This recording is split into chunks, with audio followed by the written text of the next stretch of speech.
Minha prima famosa me humilhava por ser gorda. Até que contratei um fotógrafo para o aniversário dela. A primeira vez que eu lembro de ter vergonha do meu corpo foi aos 7 anos, num churrasco de família. Minha prima Luísa, 2 anos mais velha, olhou para o meu prato cheio de arroz, farofa e 2 fatias de picanha e disse, alto o suficiente para os tios ouvirem: Mãe, a Juliana come que nem um porquinho. Todo mundo riu. Até minha mãe riu, constrangida, e tirou metade da comida do meu prato. Luísa sempre foi a estrela da família. Loira dos olhos verdes, magra, com aquele jeito desinibido que faz todo mundo querer estar perto. Eu era o oposto. Morena, cabelo crespo que minha mãe vivia alisando com ferro quente, e um corpo que desde cedo aprendi a esconder debaixo de roupas largas. Enquanto Luísa dançava no meio da sala nas festas, eu ficava encostada na parede, torcendo para ninguém reparar em mim. Aos 18, Luísa começou a ganhar seguidores no Instagram. Primeiro eram fotos na academia, depois makes, roupas de marca, viagens. Em 2 anos, ela já tinha uns 2.000 seguidores, nada absurdo, mas suficiente para a família inteira tratar ela como celebridade. A Luísa é quase famosa, minha tia dizia, cheia de orgulho. Ela vai longe. Eu fui para a faculdade de design gráfico, fiz amigos de verdade, descobri que existia um mundo onde as pessoas não mediam o valor dos outros pela largura dos quadris. Mas as reuniões de família continuavam sendo o meu inferno particular, porque lá eu nunca deixava de ser a prima gorda da Luísa.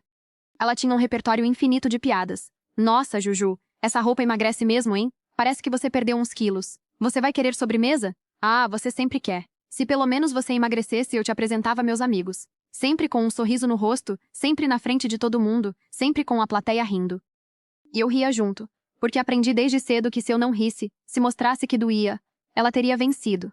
Então eu ria, encolhia os ombros, e guardava tudo dentro de mim. A gota d'água veio no Natal de 2021. Eu tinha 25 anos, estava no último ano da faculdade e tinha passado os últimos meses fazendo terapia para lidar com a minha autoestima. Estava até conseguindo me olhar no espelho com um pouco mais de carinho. Mas aí chegou o Natal. Luísa apareceu com um namorado novo, um cara chamado Ricardo, que parecia ter saído de um comercial de perfume. Ela fez questão de apresentar todo mundo e quando chegou na minha vez, virou para ele e disse: Essa é a Juliana, minha prima. Ela é muito inteligente, faz design.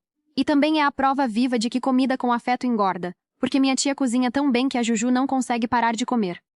Ricardo riu sem graça. Meus tios riram. Minha mãe abaixou a cabeça. E Luísa continuou, feliz da vida, contando sobre os seguidores dela.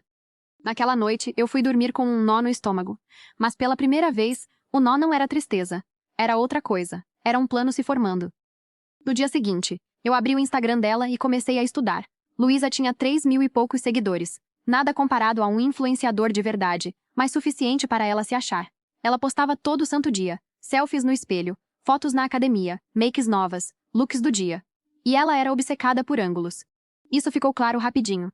Todas as fotos eram de um único lado, o esquerdo, com o queixo levemente erguido e a luz entrando de viés.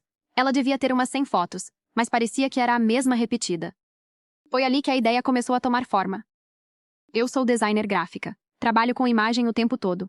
Sei como ângulos, iluminação e edição podem transformar completamente uma foto. E também sei como eles podem destruir. Alguns meses depois, minha tia anunciou a festa de 30 anos da Luísa. Seria num salão alugado, com buffet, DJ e fotografias. Tudo que ela queria para parecer uma celebridade. Luísa estava nos preparativos há semanas, postando stories sobre cada detalhe. Foi quando eu tive a ideia. Me ofereci para ajudar com a parte visual da festa. Liguei para minha tia e disse: Tia, já que eu sou designer, posso dar uma força com a identidade visual, os convites, essas coisas. Minha tia ficou tão feliz que quase chorou. Que linda você, Juju! A Luísa vai adorar. Luísa não adorou. Quando minha tia contou, ela revirou os olhos, mas aceitou porque não ia custar nada. Nos encontramos algumas vezes para alinhar os detalhes, e eu fui puro mel. Ai, Lu, você merece uma festa incrível. Inclusive, posso ajudar com o fotógrafo também. Conheço um profissional super talentoso, faz um trabalho maravilhoso.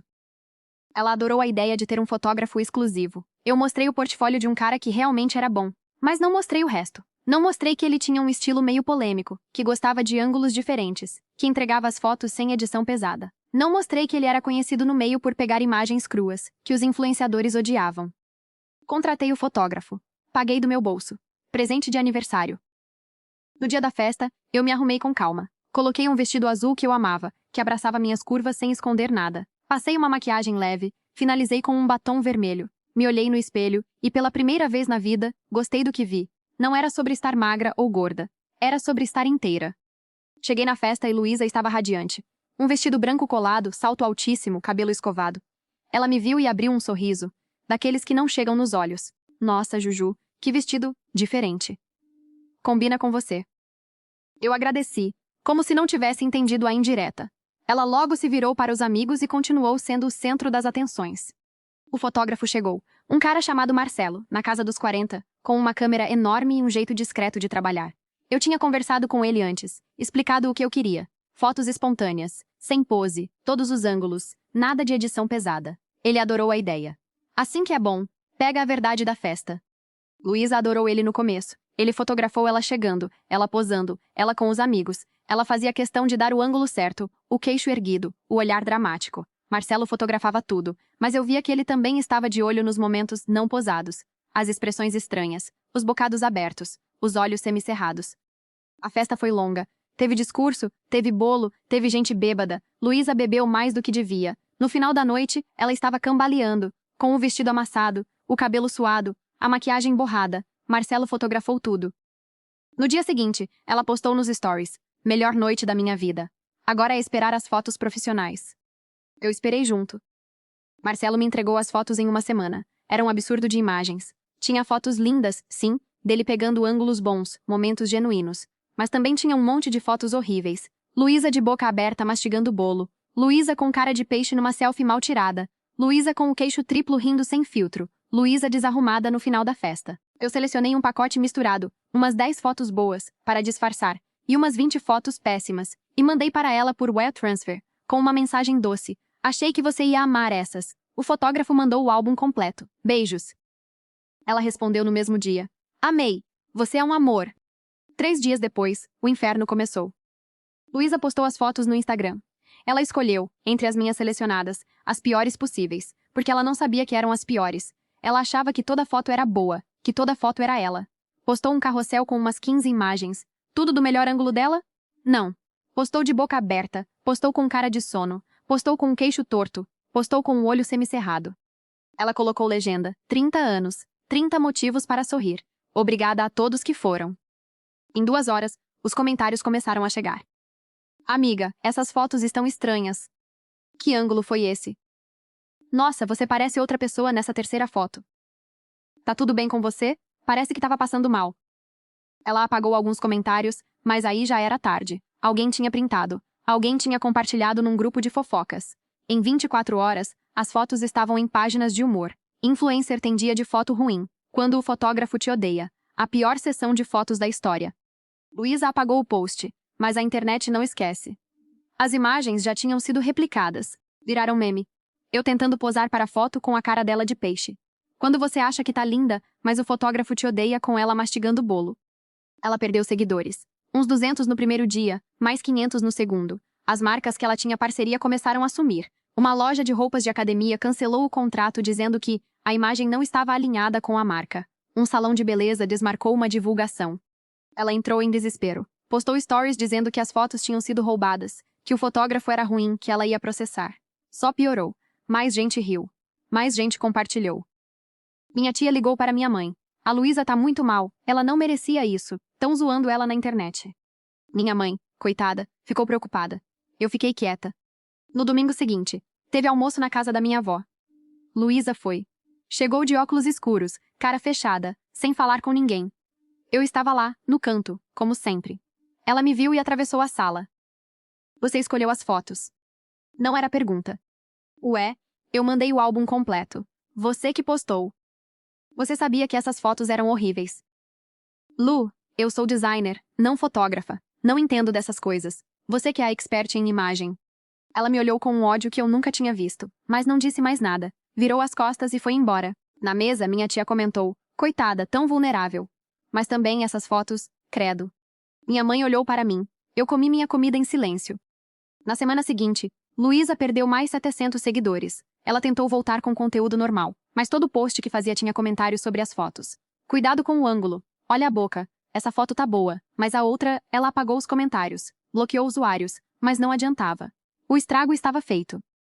2 meses depois, ela tinha 1.500 seguidores, metade do que tinha antes. As marcas tinham sumido. Os amigos influencers sumiram junto. Ela parou de postar com frequência.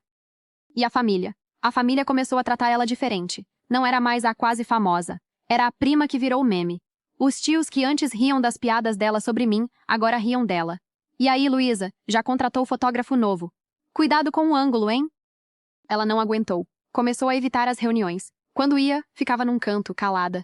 Ninguém puxava assunto. Eu devia ter me sentido satisfeita. E por um tempo senti. Uma pontada de prazer toda vez que via um meme novo. Toda vez que minha tia comentava que a Luísa estava deprimida. Mas aí veio a culpa. Foi num domingo à noite. Eu estava no meu apartamento, olhando o Instagram dela. Ela tinha postado uma foto antiga, de quando era criança, com a legenda: "Saudades de quando ser feliz era simples." E ali, naquela foto, eu vi a mesma menina que um dia foi só minha prima, antes de virar algoz.